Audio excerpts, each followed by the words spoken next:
सहना भवतु सहनो भुनक्तु सह वीर्यं करवावहै तेजस्विनावधीतमस्तु मा विद्विषावहै।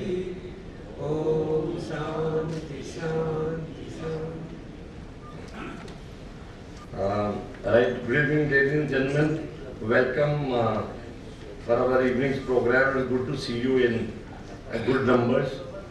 It's always a source of encouragement. We have a very important subject today for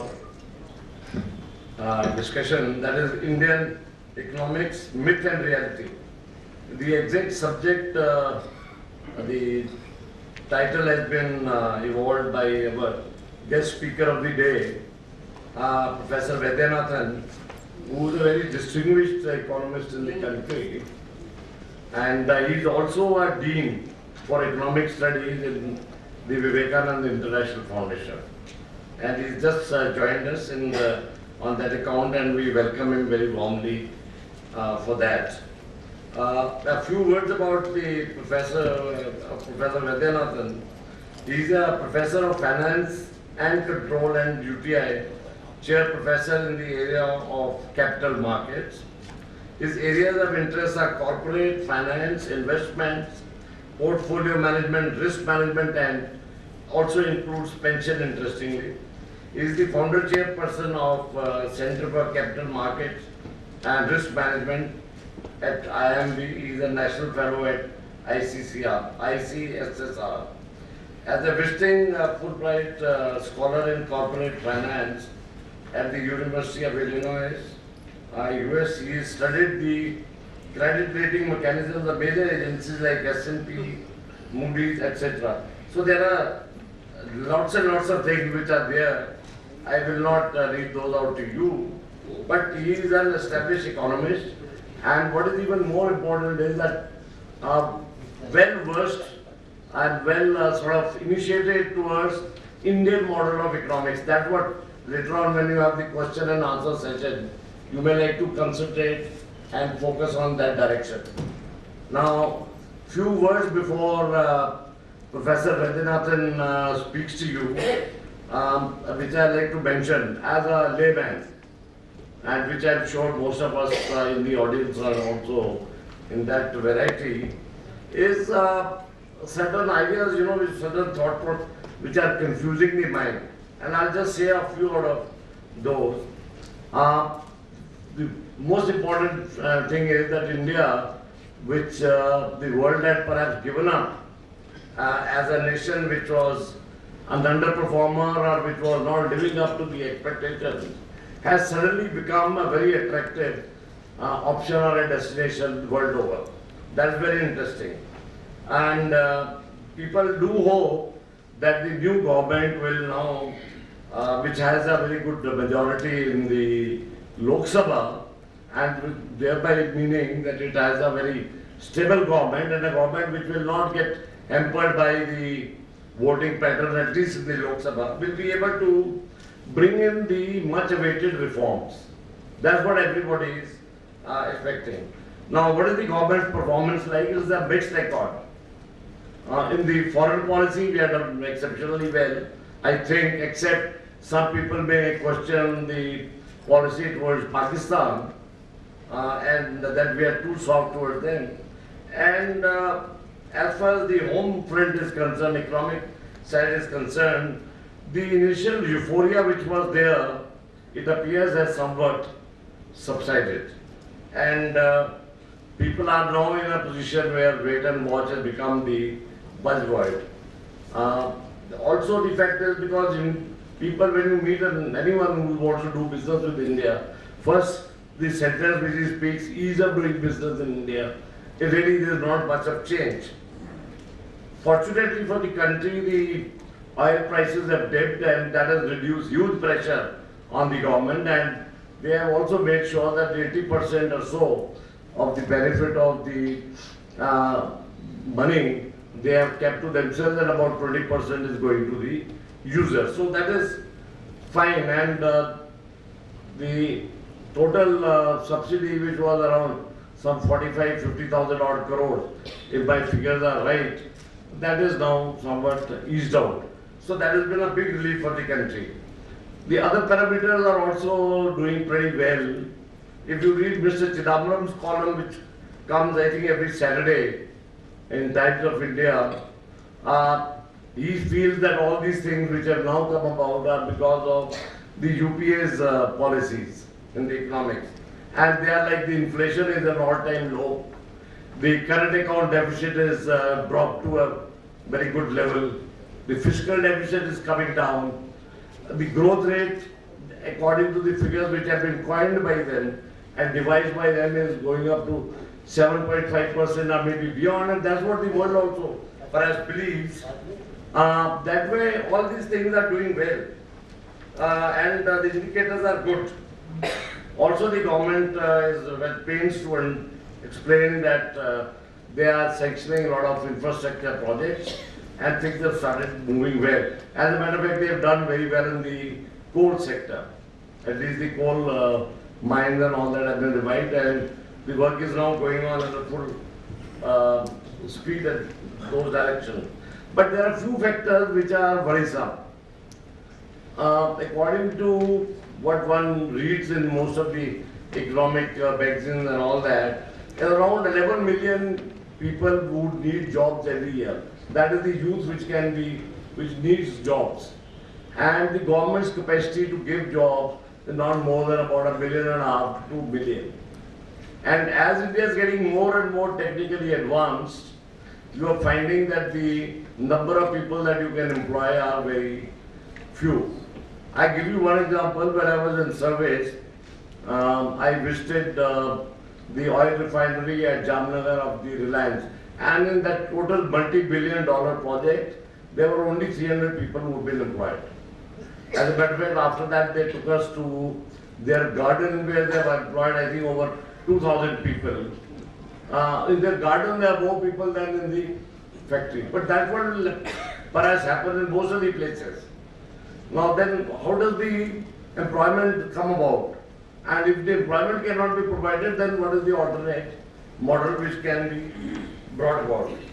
And another factor which is worrisome is that 67% of the country's people are engaged in the agriculture sector, and the return from the agriculture sector for them is around 17% of the total money. So there's a huge imbalance there. So unless India's agriculture grows at a rate of 5 to 6%, perhaps this sector is also going to cause lots and lots of worries. But I read only the other day, I think 2 days back, where the Prime Minister has made a statement that the next green revolution will have to come about, and he talked of the East. Now, I didn't go through the full column, so I don't understand whether the East means eastern part of the world or it is the eastern part of the country. Huh? But okay, so that's what it is. Another thing, the quality of education in the country. Unless that improves, you will not have a quality youth which is available for employment. As the story goes, and all of us would have read about that, there are a large number of teachers in a state like Bihar and Punjab, who can't even read a line from a textbook. So what will they talk about teaching? So all these factors are there, and by and large, our economy today is headed in a economic model of the Western world. So what is the Indian model of economics? That's what needs to be seen, and I think Professor Vaidyanathan today will dwell on that in detail in his presentation, and later on in the question answer session you may like to know from him.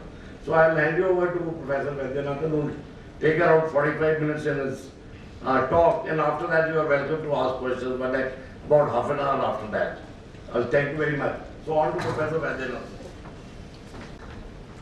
And my profound thanks to General Vaid for that kind introduction, as well as providing me an opportunity to meet with you all.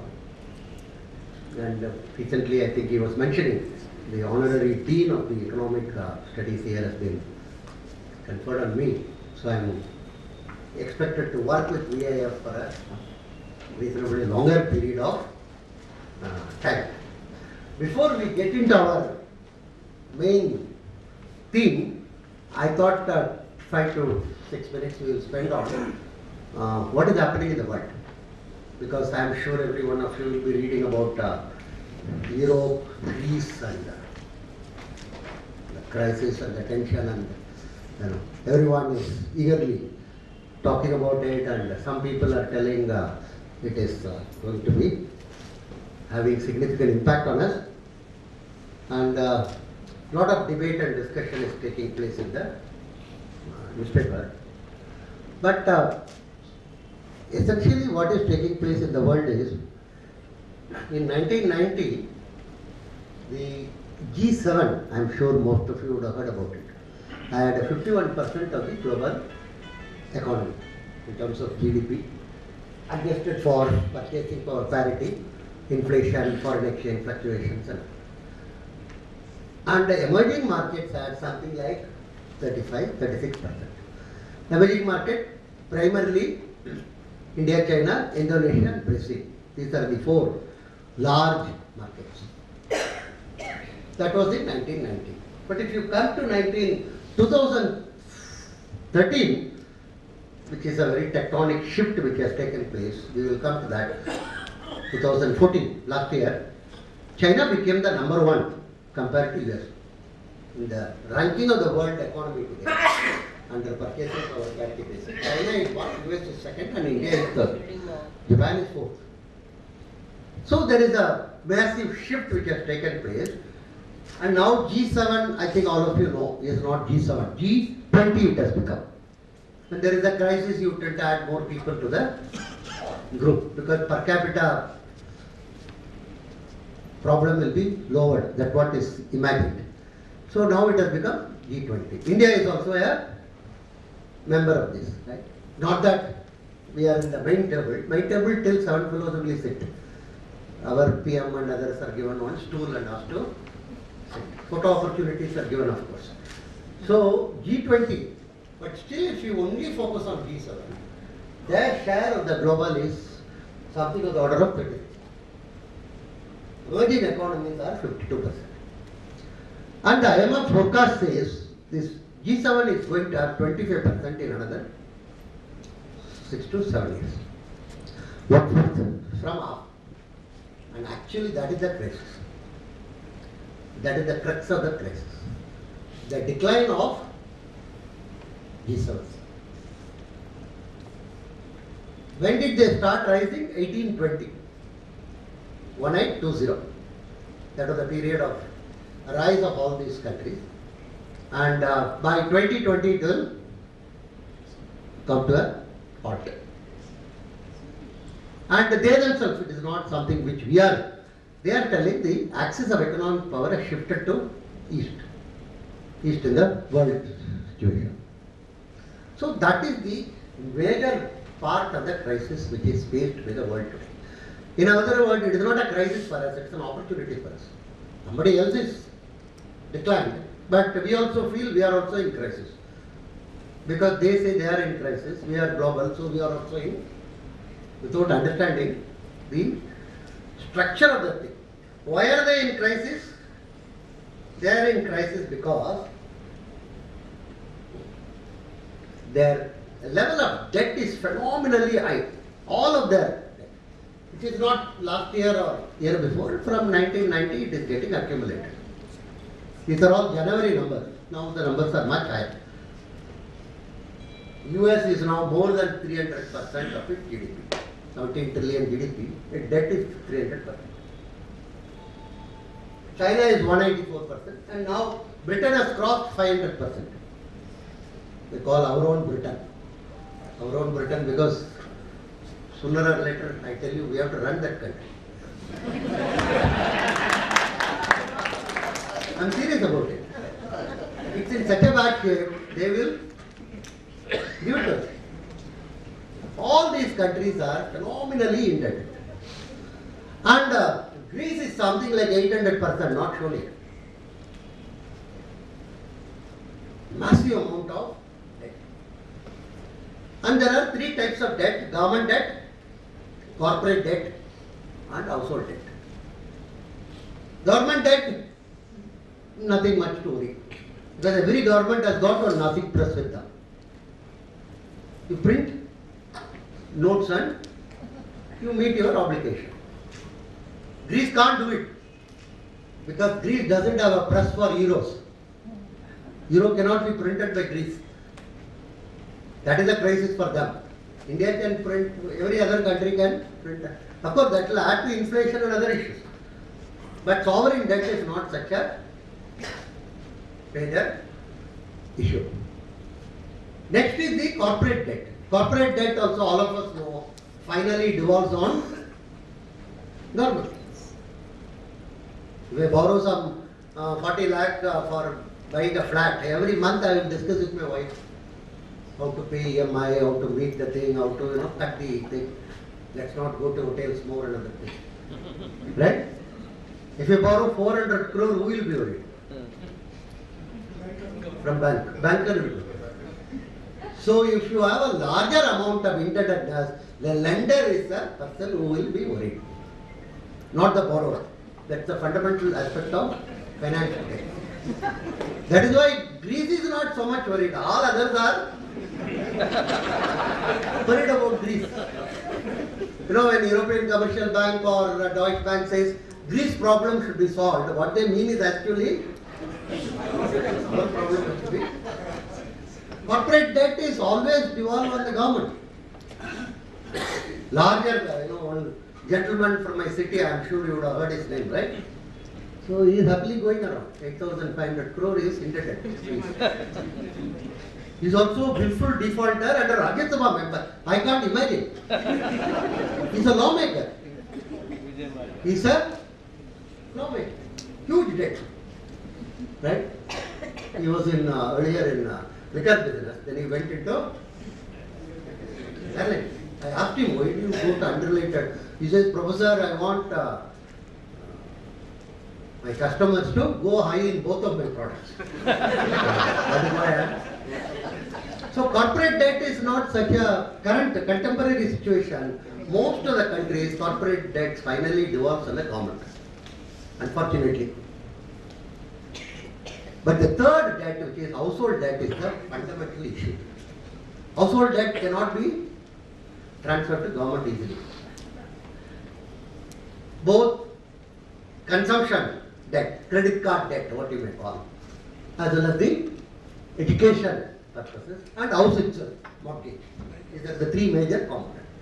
And the West is having a huge problem, G7, on the household debt. That is the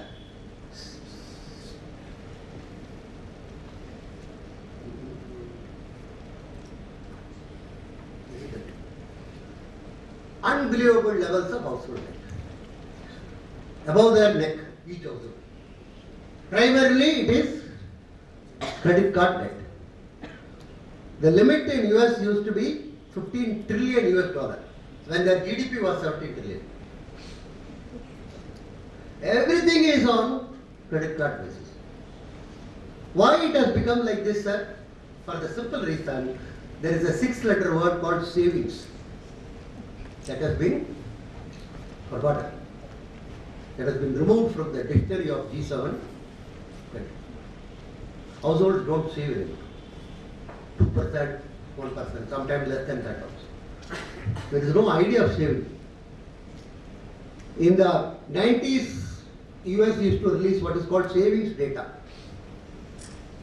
Every month, everybody used to eagerly look at it. Now they don't release any savings data. Now what is released is retail sales data.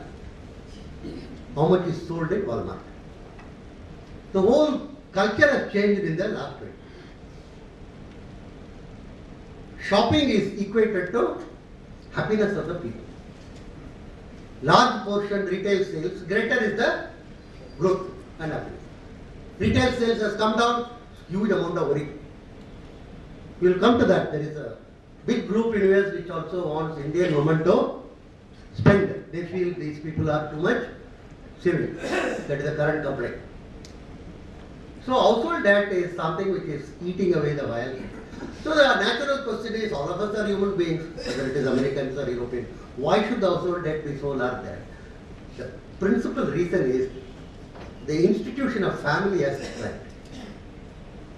Institution of family has declined. Savings is primarily driven by family as an institution. In terms of security, in terms of old age security, in terms of children's education, in terms of bequeathing your properties, hundreds of other things, uncertainty regarding future. When family as an institution has declined, there is no inclination to save. Over a period of time, the traditional role of family has been taken over by the government in all these countries. What you may very dramatically put it, families have been nationalized. And the government is privatized. This model won't work. Sorry.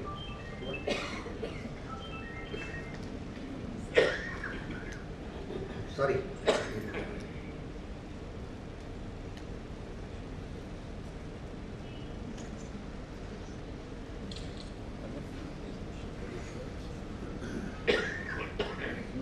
So that model won't work. Everything pertaining to family is handed over to government. Old age care, government. Health requirement, government. Children born out of wedlock, government. And that's a huge problem in all these G7 countries. US had last year something like 52% of birth in US were out of wedlock. And among blacks it was 80. More than 70%. And that's the crux of the issue. What New York Times says is, this is new normal. That's the word the Americans are very colorful in terms of language. Out of wedlock. You know, in the old traditional thing, we used to call them as bastards. Now it's not called like that. It's a new normal. New. What is happening is the single parent family is not actually single parent, it's a single mother.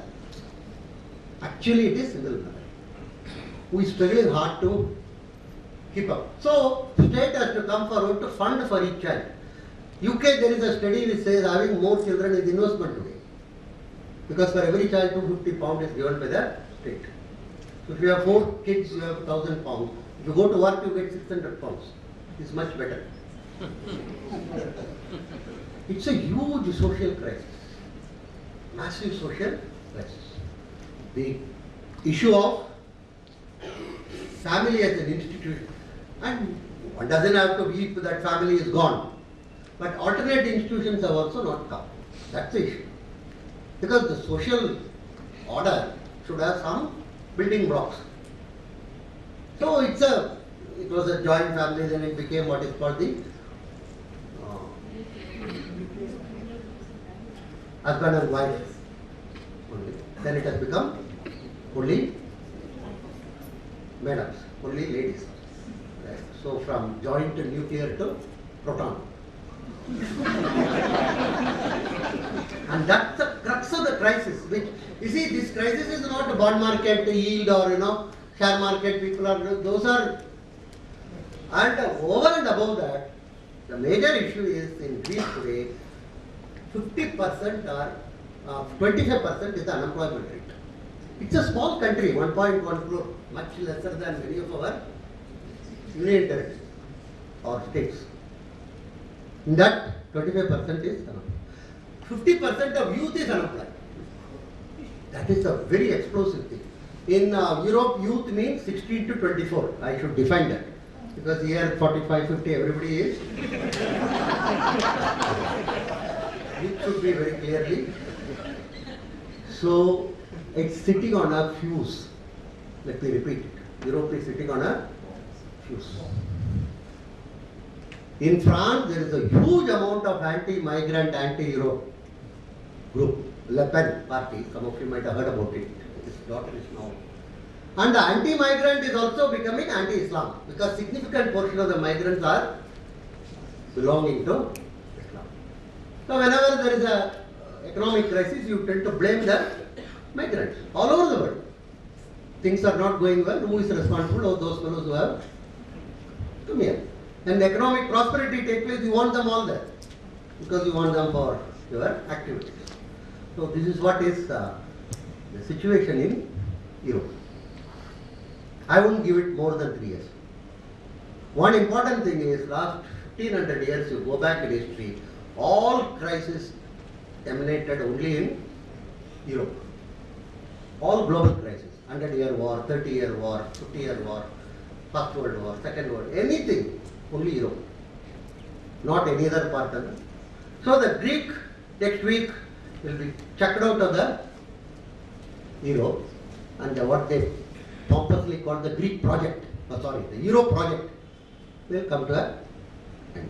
And it will have a repercussion in Portugal, Spain and others. And German middle class is very upset. Why should we take care of this entire bunch of people?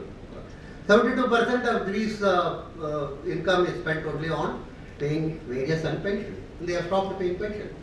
And all ATMs are closed. Banks are closed.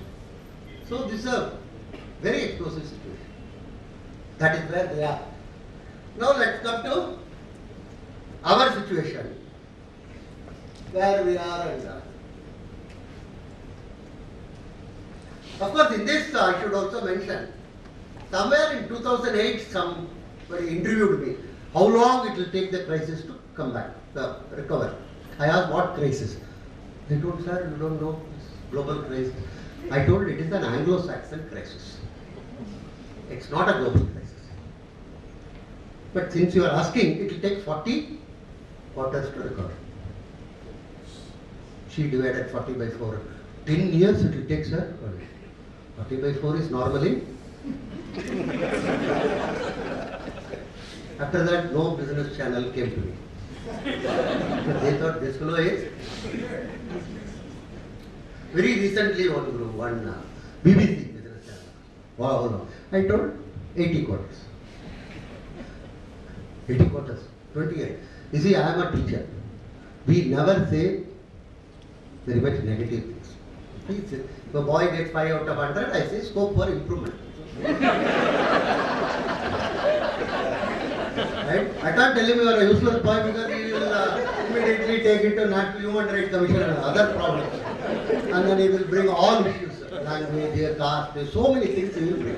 So better to say that there is a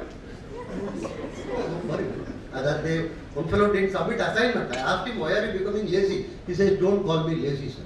That is not the word now used. What do I call you? I am differentially motivated.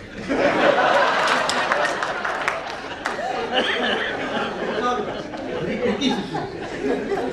I tell you, it is very difficult to be a teacher these days because if the student fails, you are held responsible. It's like, I told 80 quarters. What I meant is it is not going to recover.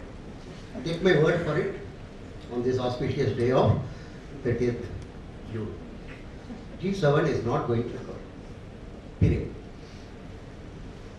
That's the thing which we have to internalize.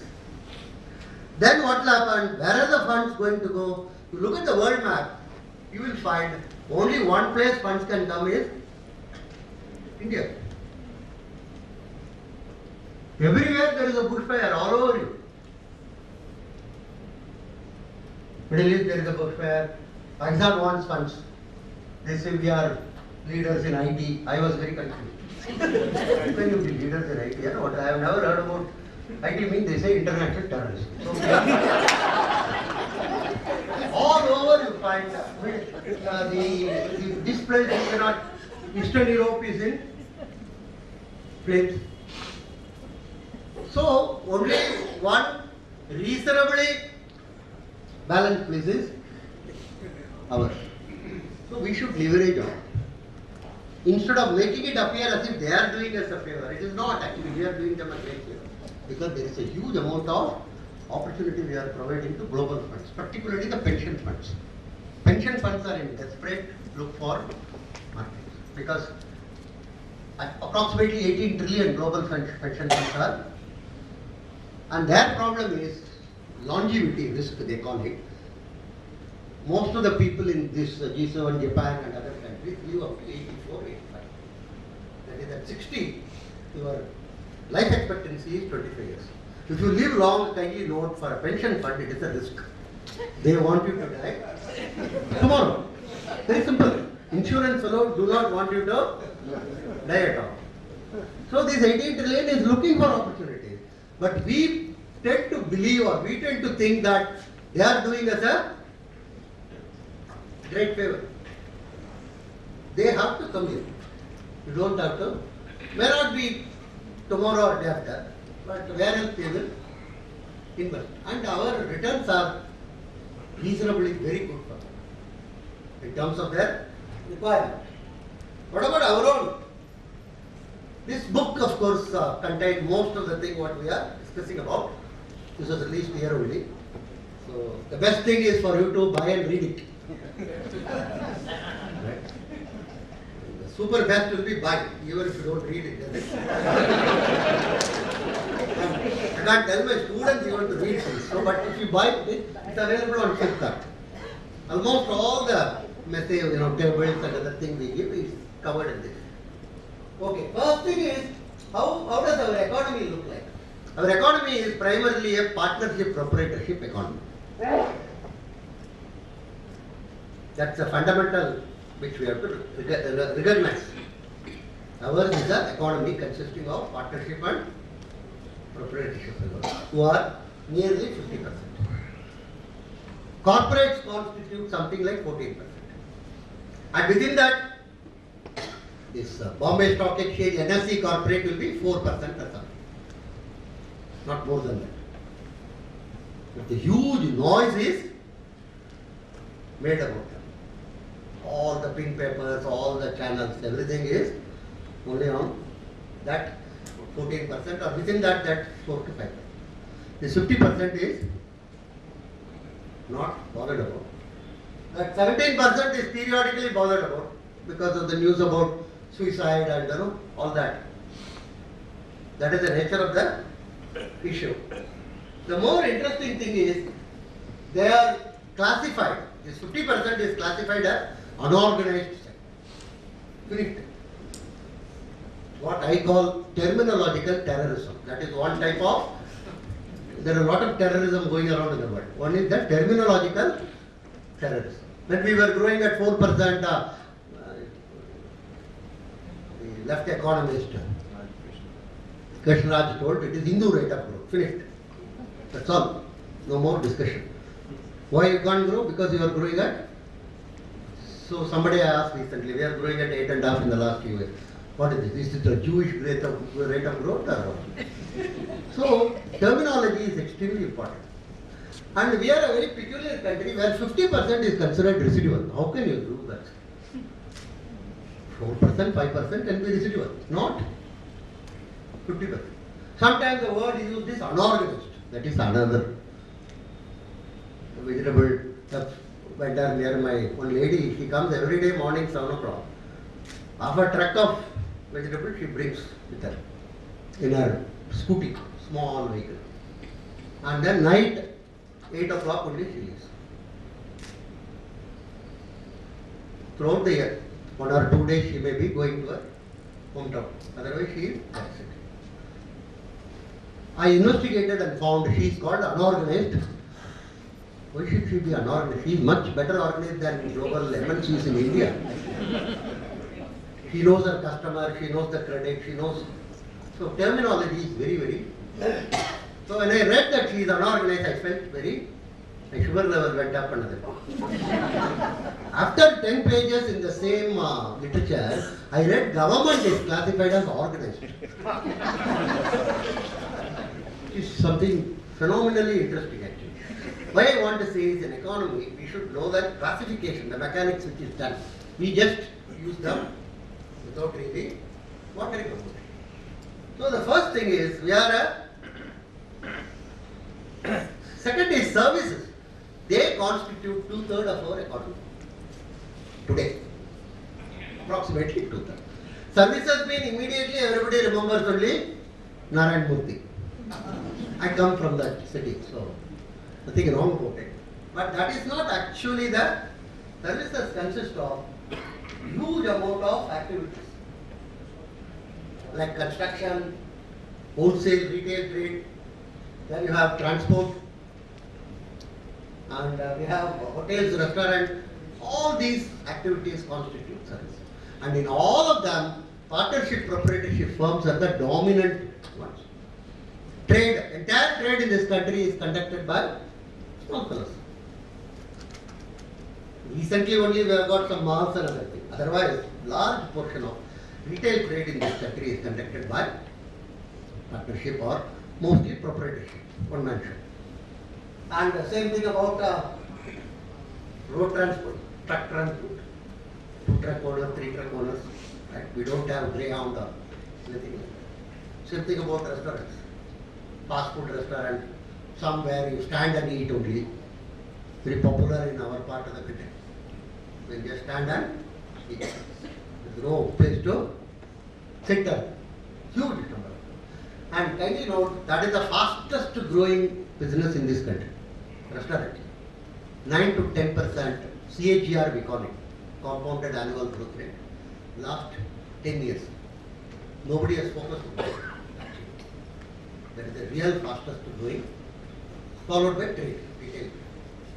These are the areas, and our ITES is roughly, information technology enabled services are all 5 to 6% only. So this is the structure which we are talking about. Employment, less than the better. Self-employed and contract labor constitute 85%. The government is 12 to 15, and the corporate, big companies. Whereas in US it's the reverse. Government and corporate 92%, and self-employed is 68%. So many of the solutions which we are trying to adopt from there may not really work in. We will come to that. That's a very, very important thing. Our structure is, because self-employed is so large, our saving rate is also very large. Why, sir? Because all these self-employed have to take care of their own old age security. Unlike in Europe or US, you won't get a check when you reach 60. What is called the social security. Nothing. If at all, government may ask you to give some check. You are reached 60, we are very delighted about it. Can you give us? So there is no generalized social security. They have to save. Health, the same thing. We don't have an NHS of UK or this Obamacare or anything. If you are 65, if you are a retail trader, if you have to get a heart surgery, you have to spend from your. Okay. There is no other way. So they have to save. This group.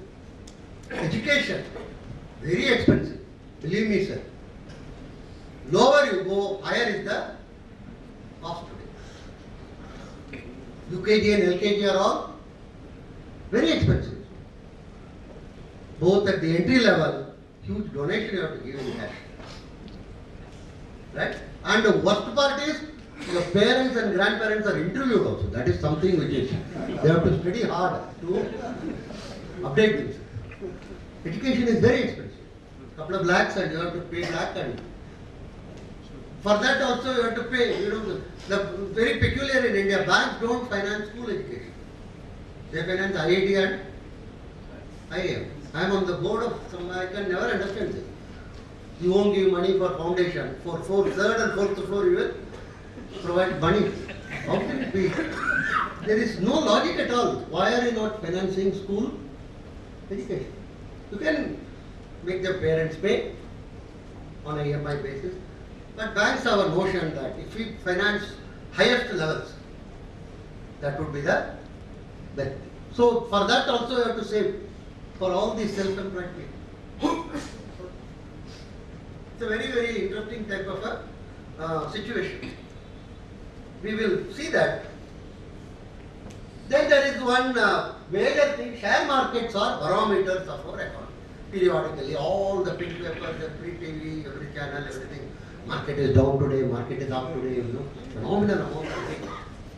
And then some experts come and say it will be down tomorrow or up tomorrow, or it may have side movements. One of the three only can happen, right? So everybody is eagerly, but it is, all the share market put together constitute 5% of our ND. We are not a share market oriented economy, period. We are a bank oriented economy. 50 to 60% of our saving goes to banking. And in this share market also, we are very proud, 8,000 shares are listed. Everywhere we go and tell, sometimes 10,000, sometimes 8,500. The far away from India, you increase the number. So many shares are there. But of that, 50% was not traded last year, even once. Hardly this 200, 250 are traded actually. It's not a big, we are not a stock market oriented economy. Same thing with China, same thing in Japan, same thing in Europe. All are bank oriented. Only one country which is share market oriented is US. And we tend to assume that whole world is like that. Not necessarily. Savings, household saving is the single largest source of our saving. We save something like 30 to 35% approximately. I am giving these numbers on an average basis over a last 7-8 years. Of that, 80% comes from household. Contrast it to what we were seeing in the G7 countries and others, where households have stopped saving. Here we are phenomenally saving. We will continue to save. There is a small group in Washington which feels that we are saving too much. We should spend. There is a conference on how to make Indian women spend. I was wrongly called to that conference. Seriously, I'm telling you, no joke. How to make? Because they feel we are saving pensioner. Health purposes you have to save. Education you have to save. One professor asked me, why you women are obsessed about children's education? That is a very good question. India and China are the two countries where women are considered to be obsessed about their kids' education. That is the mother. Other may not have much of information. Other day I went to some home, I asked the boy which class you are. Father told 6th. Son told Appa, I am already in 8th. He's not even aware of it. So my colleagues asked, why are they? I told very elementary. I don't know about China. India I know. Every mother wants her children to be better than their husband. Very simple. Very honest. Because many places they say, study hard, don't behave like a mom. Very serious. Every mother has got aspiration about that. And they want to put them into best schools. And the cost, unfortunately in India, price and value are equated. If a school charges very high, it is considered to be so good. And it has to be paid only in monthly cash basis. I told you there is no loan. So education saving, if you have 2 kids, initial investment of capitation and other. And at least in my town per month it could be any as high as 3,000 to 4,000 rupees per kid, including all that transportation and land. It's a very, very expensive proposition. And fourth is samskaras for which people save households. You never understood, I have to explain to you in detail. Samskaras is birth, death, marriage, all that thing of relatives, friends. And the lower economic status spends proportionately more of that. My plumber, when he hears about a death, he immediately rushes to the location. He spends money buying clothes and this. I ask him why, he says, if I don't do, who will do? I am supposed to. Better off segments, he may send an SMS, sorry that you have passed away, and hope you reach out. The poorest segment, proportionately more they spend on samskara. The fifth reason is corruption. Everybody knows, not a top secret. Any human endeavor in India involving government, you have to pay money. Otherwise, that has to be in cash. You have to save for that. You try building a house, like from electrical, from plumbing, from environment care, from electrical, hundreds of things you have to allocate. All activities. And that is where actually, if you ask me, we require significant amount of reforms. The lower you are, small businesses, small. I'll tell you 4 areas. There is one thing called Shops and Establishment Act. I'm sure many of you would have heard about it, right? In my state, at least, it is 800 pages, fat document, covering all the shops and shut up, everybody is impossible. You should read that act. But it should have, first of all, sunshine. Every shop must have sunshine. No rats. Around it should be clean.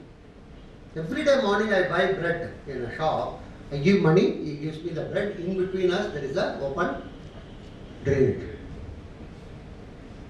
Seating arrangement should be there in a shop. Try sitting in any of our. So once that minister told me actually, if we have to implement this, we have to close down the entire shops in our state. Now, how does it help? I asked, he laughed at me. Professor, you should be knowing. Because there are people who are supposed to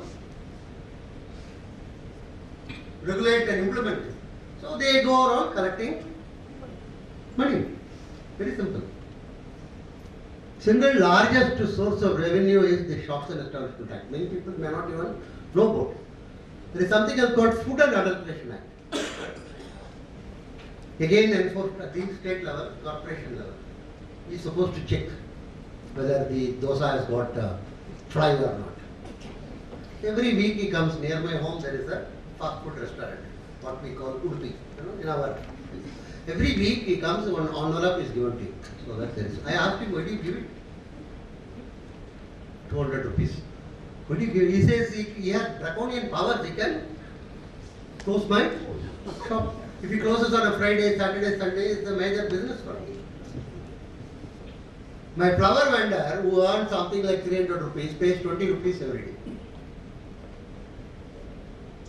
Huge amount of problems associated. Whenever people talk about ease of doing business, this is where we have to tackle. Not Vodafone coming or not. They will take care of it. Hundreds of methods they will take care of it with the government. They are very powerful also. But these are the fellows who are productive, who are the engines of our economic growth, who actually are the people who are suffering in terms of ease of doing business. One can list down hundreds of, we will just see that. So finally what we find is, households are the primary savers, which means housewives are the primary reason for our economic growth.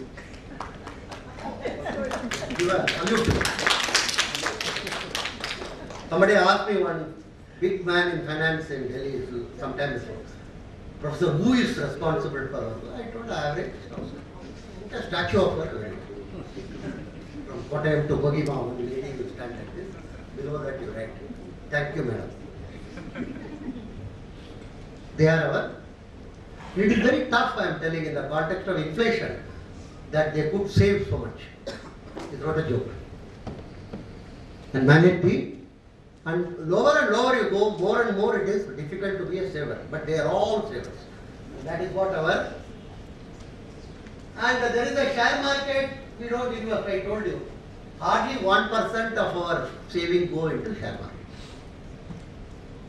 I call them Lilly and Abhimanyus in Indian share bazaar. I'm sure in this group at least I don't have to explain who is an Abhimanyu. Because in my regular MBA class somebody will stand up and who is this gentleman, sir? Then I have to spend some time. Here I don't have. Most people who have entered are not able to exit. I told you 50% are not quoted. So there is a myth that, and our 60 to 70% of our financial saving goes to banks and provident fund. Provident fund is compulsory. So that is what is the economy is. this of course composition we can skip. I already mentioned. This is another thing. Major. Every day morning, like Venkatesh Suprabhadam, we are what in South. Plans. Balaji temple is woken up by the Suprabhadam. And Emma Subbalakshmi is supposed to be the, what do you call that, major authority on it. So if you come to many places in Chennai or Bangalore, you will find music. Lord Balaji, please awake. Like that, every day morning, FII and FDI is the major thing. By the big papers, television, ministers, will it come, will it not come? Then somebody told you must put quote. Then only they will come. Otherwise, sir, you are last year another thing. Meetings don't yawn. So much restriction. Because FII and FDI, if you are not knowing about India, if you just read some of these business papers, English business, you will think FII and FDI are actually the main thing. But if you analyze properly, no single year it is more than 6 to 8%. 92 to 94% is due to domestic savings done by households outside. I asked once this CNBC people, why don't you call an housewife and discuss with her? What is the travails by which, some, you can choose randomly. Millions are available, right? They are the major savers of our, but FII and FD. Of course, if I say people will not agree, that is another issue. So I will quote you Goldman Sachs report. Once it is quoted, then I become a more recognized, right? It's a very common thing, like my earlier director used to say, a plumber from New York will be listened to more carefully on economics than a professor from IAM. So don't get the plumber will be introduced and finally it will be revealed he is a plumber. He will say, it doesn't matter sir, he is from New York. He knows more about our. So Goldman Sachs says, we require that time 2010 1.4 trillion, now it is nearly 2 trillion we require. He says, the domestic saving, if it is properly harnessed, can be used. It's not something, because most of the things are nowadays purchasable, viable. Not like FDI and FII are not required, they are definitely required. They are more like pickle for curd rice, I would say. That is the usage of the South Indian. Or pickle for your paratha. You use that, right? But to confuse that to be the main item is the problem. It is required at the margin. It is definitely required at the margin. Okay. But I don't think we are going to come out of this because this has become an obsession with large number of, because everywhere you go, the TV fellow comes and asks, will FII comes in. Then they are taking steps to bring FII. Then FII begin to now dictate. They say, why should we pay taxes? That is another thing. Past taxes, future taxes, current taxes, nothing we should. Then they have coined a word called tax terrorism. If you ask us to pay tax, it means tax terrorism. So it has become the reverse. So they are, actually it is the other way. Because they require to find the market, which we should be leveraging. Small business, practically they don't get much credit from the bank. They depend on outside sources. Non-bank, including money lenders. In 1990, they had 58% of the bank credit. Now in 2010, it is 36% only. All these fellows, partnership, proprietorship, nobody wants to lend to them. Much better to lend to big groups. And not only that, gold, which is traditionally abused, unproductive, useless, and all the thing is stolen. So when the fellow is talking, his wife is in the shop buying gold. Gold is not unproductive. Gold is the major productive item in India. Two reasons. One is it is not with the government. By definition, anything not with the government is productive. You can take my word for it. Second is, in retail trade and other businesses, it is the collateral. It is the security. If my flower girl has 2 bangles, that means our business is flourishing. If she has no bangles, that means she has mortgaged it. Kindly note, at that level, they don't have any other assets. They don't have house, they don't have insurance paper, they don't, nothing. The only asset which is they have got is the gold. So it's a collateral. It's not, it's used in businesses on a continuous basis. So there is something which is fundamentally wrong with us in trying to identify the most productive and collateral item to be unproductive. And next is capital utilization of small business. Everybody abuses. They don't know how to use capital. Capital output ratio is very large. All of that is bunkum. Smaller you are much more efficient in using capital. I'll give you a simple example. I was traveling some time before from Dhanbad to Sindri. Many of you might have traveled like that in the backwaters of India, right? Small towns. It was an ambassador car. To the right of the driver there were 2 fellows. To the right side of the driver there were 2 fellows. I didn't know who is driving the. I was very worried. I asked, keep quiet. One fellow was standing up, coming down, and because the gear has to be. I counted, when we got down, there were 11.5, because one fellow was half outside. 11, 12 people in that car. And many buses you would have seen, 40 is the capacity. People who are travelling in that could be propagator. It is not necessarily true. That is why, hopefully, for funding this organization, something like a Mudra Bank will help facilitate in terms of integrating the financial market. Why that type of banks are required is, this is the reason. RBI rates, we break our head and go on discussing. Is it going to be 12.5 or is it going to be 12 or is it going to be, and that according to me 80% of the economy it is immaterial. The trade credit today is between 2 to 6% per month. And a very small level, the street vendors and other thing, it goes to 1% per day, or half a percent, 180% per annum. Smaller is your size, larger is the interest burden. So these other rates are just for discussion, useful generally. Will RBI do this? What does the RBI governor think? All right, but that's not really. And transmission of interest rate is extremely poor in India. By that what is meant is what is announced and what is finally coming to the retail. So retail rates are something very, very important. And that is one of the reasons why many retail people are uncomfortable with the Walmart type of organization. The reason they say they borrow 3% in US or even Europe, and we borrow 3% per month.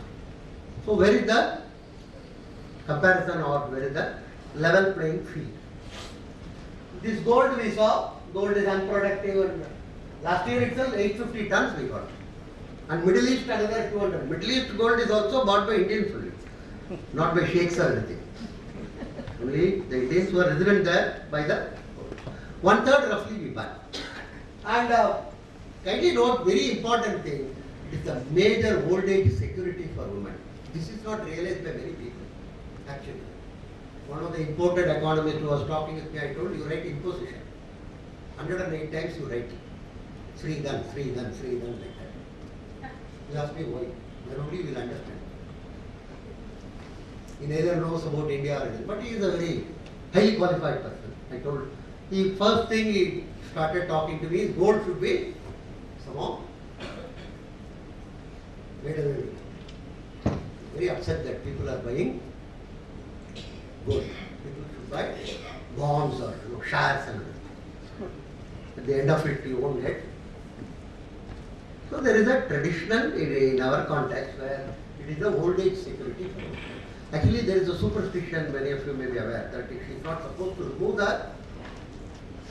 So Zimmerman, my friend in World Gold Council, told it's not a superstition, it's a fundamental economic principle by which at least she is left with that in case of rapacious children and all. It is easily divisible, portable, and very easy to pass it on to the next generation without governmental involvement. That's very important. Any asset which you can pass it on to next generation without government is the best asset. Any other you have to have hundreds of, you have to have encumbrance certificate, you have to have ownership thing, you have to have this and that. You have to prove that you have been the legate of that, but not in gold. Because there it is, possession is ownership. Simply, if you have a chain, it is yours. Nobody can ask you to prove it. It's given, I hold it tight, it's mine. Simple. So this is the, and trade credit I told you, it's a major source of. So if you want to integrate the financial market, which is having 2% or 1 cent per month, having 10% per annum, you have to create a Mudra type institution. So very, very cumbersome, but very, very important initiative. One only hope that it will live up its repetition. Taxes we talk about, huge number of rich, believe me sir, don't pay any taxes in this country. You will be shocked. You know, there is something called a dividend tax which has been abolished. Some technical, subtle discussion on other thing, company pays, why shouldn't do double taxation, all that. In my city, known to me, there are people earning 40 crore to 100 crore by dividend. They pay zero tax. Now, I am not getting into the logic of it, technology of it and all that, but in a country like ours, it is very obscene. That's a word I can use. 40 crores, he doesn't pay. Because he says company has, but most of these companies pay 14 to 15% tax. If it has come in his hand, he would have paid 30%. At least the gap should be paid. I have written hundreds of mails about it, but many of the large business channels, think papers, they all think that I am trying to break up an unwanted issue. It's not unwanted. Second is, transparency is not there.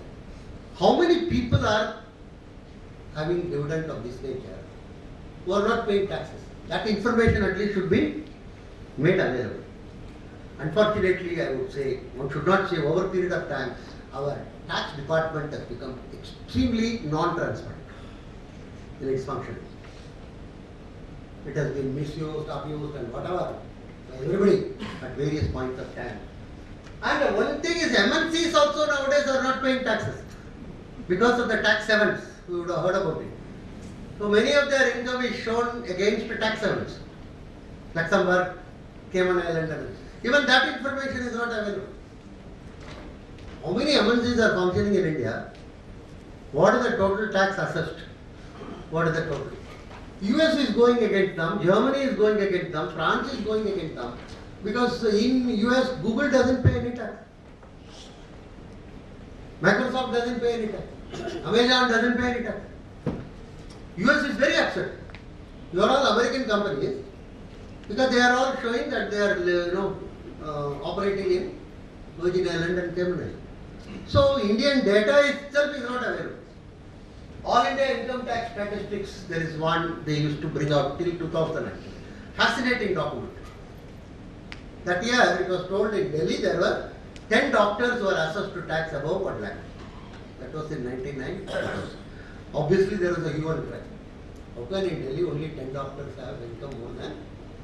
Many people told in my street itself I can show 5 doctors. You know what did government do? Solution? Stop publishing it. Because criticism comes obviously, and so best solution is to first thing which I feel for transparency or anything, they must revive this all India income tax. One should know, I am not interested in the individual or names or anything. One should know the quantum of taxes, which group pays. Finally, what is happening in our country is that middle class and poor are the only one who pay taxes. Because you don't have a choice. It is directed at source, so you can't evade it, or you pay it with the excise duty and other. This is another myth that we are freely taxed and we are highly taxed, I agree, but which category? This is the one.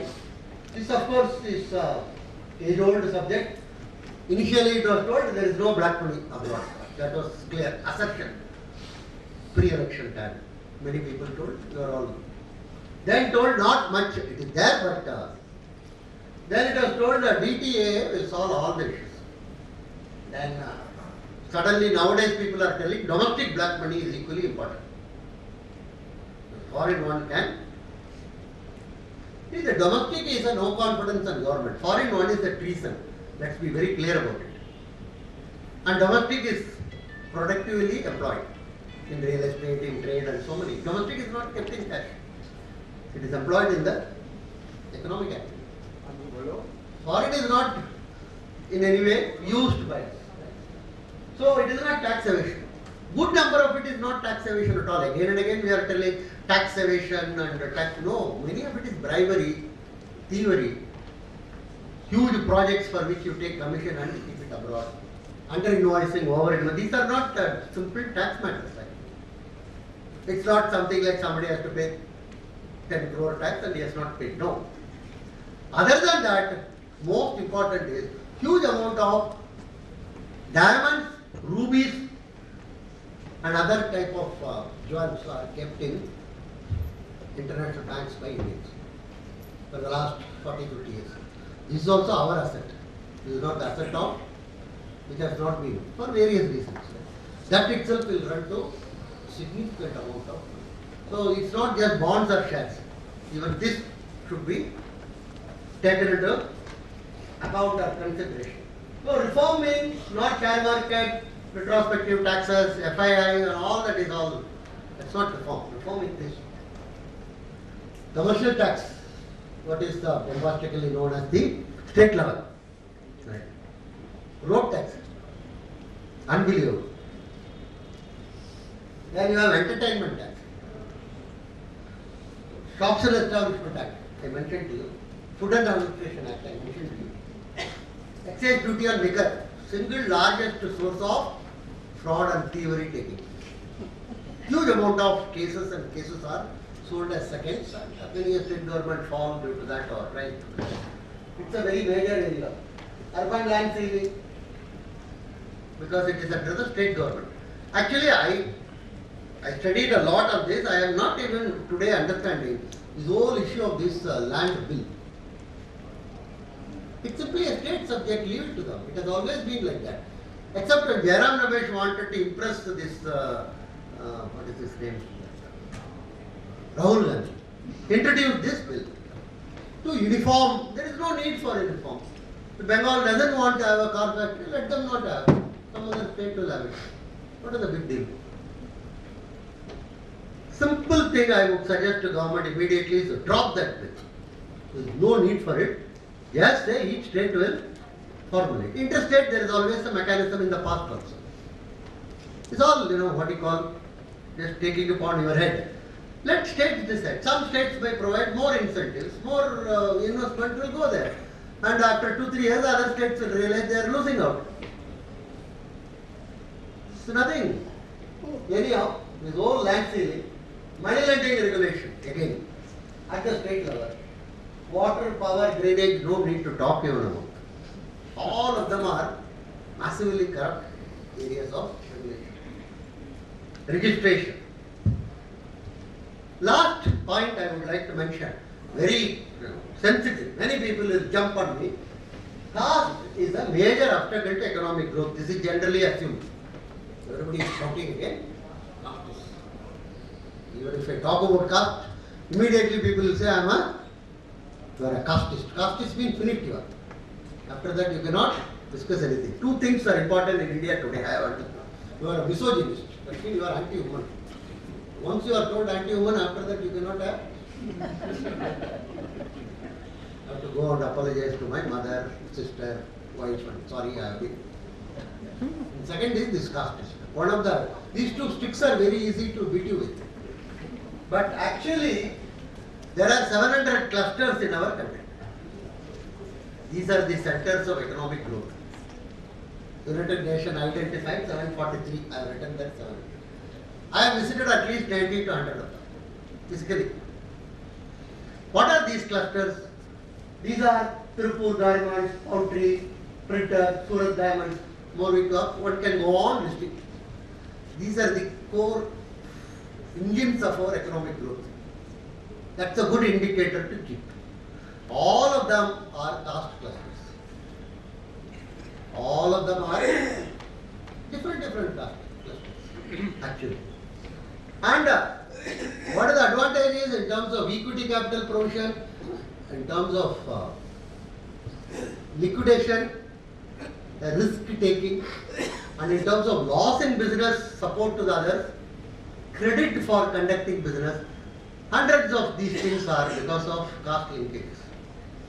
And the World Development Report of World Bank, I am quoting, that is very important. So especially nobody is, you can read that. Page 175 to 182, 7 pages. How this Tirupur as an case study, how the governors of that place built up this empire of garment exports.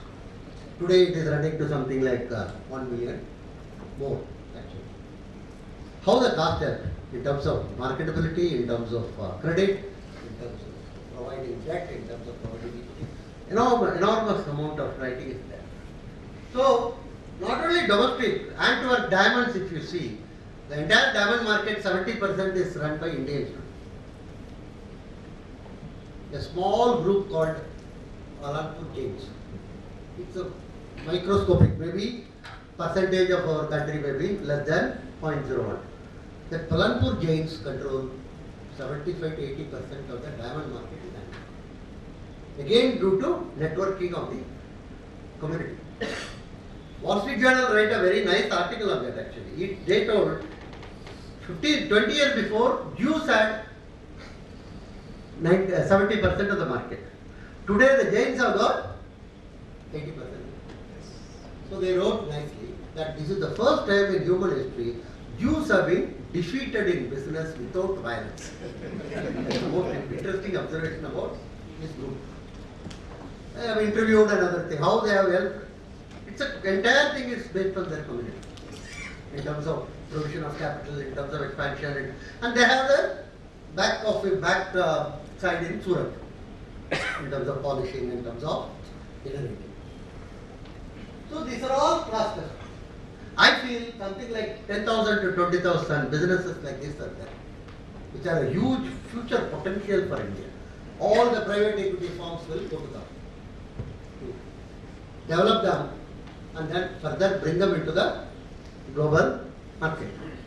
This is the, and of course everybody wants to abolish caste, and we all know about it, right? Buddha wanted to abolish caste, Ramaswamy Naidoo also wanted to abolish caste. 2000 years people are attempting, but that is going strong only. Attempts are not. There is a furious debate, you should know, in Nabo Binodini, one of the Bengali journals, as well as in Tamil in Swarajya. When the railways were introduced in India, it was told the caste will abolish. Because trains, people don't know who is travelling next to you, right? So the railways will abolish caste. Railways came, all the Duranto came, and Rajdhani came, but this is going strongly. Then they told internet will abolish caste. People would not, I have never seen internet first. You go into internet today, innumerable amount of caste groups are there. Phenomenal number. I found out 76 type of Yadavas are there. I never knew this. From the internet. Each has got their own group discussion. Like about culture, about their tradition, about one group says after 6 days they do the Vaikunta Samaradhana. After death of a person, 6th day they close the work. Whereas in many other places it is 11th day or 13th day. So all these people are going into the net has got other, you may call it advantage or disadvantage. They go to the roots, they find out what is the original position of our caste. And of course, invariably every caste claims lineage from Brahma or Shiva or Vishnu. We are descendants of Shiva. There is one Devendra Kula Velladas in Tamil Nadu, who are actually the so-called Dalit. But they say Deva Indra, Indra's descendants they are. Nothing wrong, only claim, right? So everybody is telling. Internet is not, I am telling you, internet is actually, if you ask me, strengthening the caste. Think about it very, right? On a global basis, fellow is sitting in Alaska, another fellow is in Auckland. They are conversing with each other about how the sari is to be worn. Both the fellows are, or he is the daytime, is his night time, but he is still awake. And it's a very, very interesting thing is taking place. It's not going anywhere. Anything you try to abolish in this country, you get the opposite. I come from a state called Tamil Nadu. One person, E.V. Ramasamy, you might have heard about it. He wanted to, in the 60s, 70s, he broke all the Ganesha statues. He felt Ganesha is the ultimate mischief maker for the god. He broke and he put chapel on Ganesha and all that. It used to be a big thing. Ganesha is the Aryan god, Ganesha is this. So he also died. Now today if you go, every street there is one Ganesha. Every street corner. This fellow's statue is there opposite to that one Ganesha statue. So with a vengeance it has come. If he has kept quiet, I don't think it would have been so. Every corner, and the government also finds it very nuisance because we want to expand the road or do something now. This fellow is all over the place. You will find. So it's not very easy for you to go around, abolishing or. So we have a huge potential. This I don't have to mention at all. It's a myth for a long time in India that we are the development mentors. It is not true. So many examples one can give, but the best one is most mild-mannered Prime Minister Manmohan Singh. I think you will all agree with me. Very, very. He was my teacher in science. I should show my respect to him. Very mild-mannered. Man of few words. Somebody counted and told totally in 10 years he spoke only 7,342 or some such. He was my teacher. I took a liberty. He took a translator to Japan. I wrote him a mail. Why do you require? Silence doesn't require translation. Why do you spend taxpayers' money? He likes me. Don't worry. So this is he told one more thing. It's not by any one of those rabble rousers or anything. American NGOs are funding to stop our nuclear plant. Not only that, they are not appreciative of the development challenges. Finally, the mentors have become, or the two aspects only are now coming out. One is what is called the conversion, or what is popularly known as the planting of soul harvest. That is another word which is also used. Other is the development mission. Both of them. And some of them are not linked to any. There is a huge one. I stayed India International Center. I should tell you. Next to me there is a big building there. Many of you will be knowing about it. 52 it got started. Today the government has found it doesn't have any basis. No regulator knows about it, nowhere it is filing any return, nothing. Suddenly it has been, they say we have always been like this. We just get some funds and distribute, and all those people who collect money from us walk in Lodi Garden and come back very happy people. Why are you trying to? There is a huge institution which is not in any way connected with, unbelievable actually, but it's there, it's a fact. So this is another myth, and we want to stress one size does not fit all. This is the most important. Economic models are universal as myth. Even the Western economists are increasingly accepting it. They are not universal. They are context specific, depends on the society, culture, value. So many issues are there. It's not there that this is the one which will fit all of them. So imported models and to some extent imported experts, they are not going to really help us. Needed reforms are state level, enhancing credit to the partnership proprietorship. We require a huge amount of education funding corporation. Like your housing finance. But all levels. Skills, schools, UKG, LKG. Recognize and leverage caste as a social capital. There is nothing to be ashamed of it. We are not talking about caste discrimination as an entity. And the last but most important is, there is no need to have so many ministries in that government, this government. 8 to 10 is more than enough. Most of the ministries can be abolished. Nothing will happen.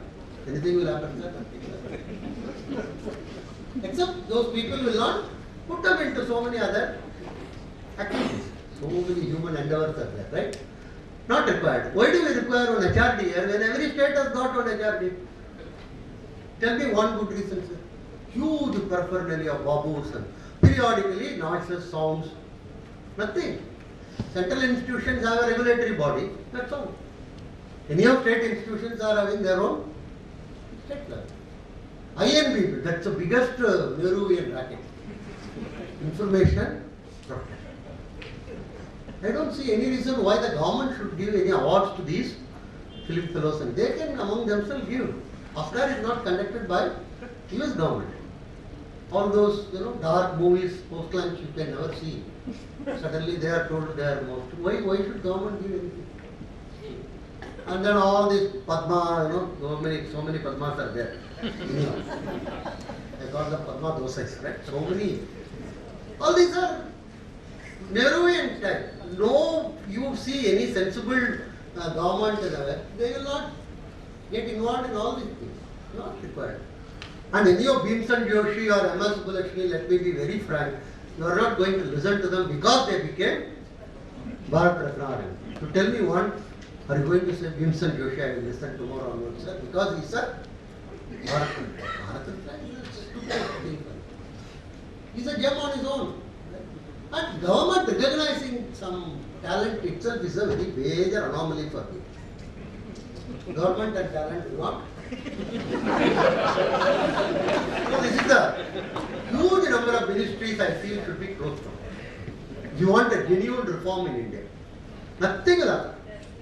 Something we can identify. Defense is definitely required. Finance is. There is no, you don't require a huge PhD for all these things. We will save a massive amount, and interstate council you encourage. Every month they can meet actually. And let's not think that all the states are all stupid people or anything like that. They know what is good for them, and some of them may be laggards, but let them also come up. Obviously they will exchange, they will find. They find somewhere and transport is running well, they will try to, because the people move, people travel, people understand. Today everybody says, do like this, do like that, each state, because a lot of people are going around. So this is the most important thing I feel is the Government of India itself is a very difficult agency to do this, constitute somebody to cut down on the central level. We are too many, these are all Nehru time it got started, whoever was felt to be not adequately employed. One ministry was immediately started. Irrigation, okay. Sir, irrigation, but this fellow's nephew is not. Okay, small irrigation and I'm serious. Elementary education, middle education and these are all, so these are over. Let the citizens be allowed to function on their own. They are very sensible people, they will do it. For instance, I told this Food and Adulteration Act, I was in a committee, I told abolish it. Fellow was shocked then. I told how many people have died in Bangalore in eating in restaurant. Sir, stomach ache can come even if I eat in my home. There cannot be a reason. Because 6 inspectors are there, I am telling you. They wanted to increase it, these 6 protested. Don't increase. You understand why. Right? Per capita will. Then abolish. Sir, if there is a. I told today is the day of so much communication. If there is a cockroach in my dosa, immediately dosa, myself, cockroach, everything will be selfie there. and sent all over the world. I told myself, I didn't say any girl or not. So, it will happen. It's a very, and nobody will go to that restaurant, right? So, see, the social evolution is so strong and so powerful today. Unleash this power. Don't use your 6 inspectors or something. That doesn't help. So, large areas of human endeavor can be left to them by the government, if you ask me, honestly. Because most of these, I should use a very strong word in the end, most of the regulations are instrumentalities for extortion. Think about it. They do not facilitate function. They actually are. So ease of conducting our affairs or doing business should be at that level. And I would like to thank you for your patient hearing. Thank you very much.